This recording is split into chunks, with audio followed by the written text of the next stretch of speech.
This is the installation video of the K&S Hardwood knife rack. And the one in this video is the American Curly Maple. In the box there are 2 pieces of the main rack, 2 legs, 2 long rods, 1 short rod, 1 Allen key, 2 long screws, and 6 short screws.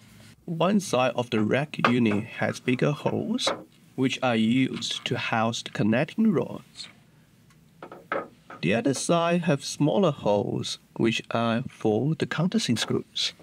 This is how the stand should look like.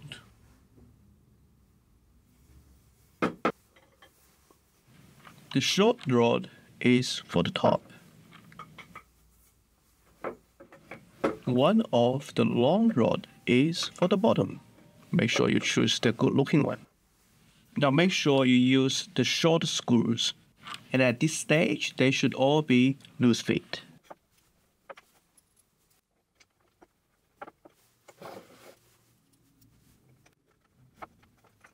I will also choose the good looking grain of the rod and face it along with the knife rack. And now it's time to install the rear legs. Again, make sure you have the bigger holes which are used to house the rod to face each other. And make sure you use the long screws to attach the legs to the rack unit.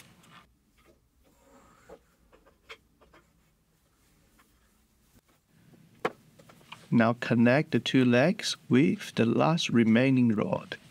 Now make sure the rack stays flat on top of the table.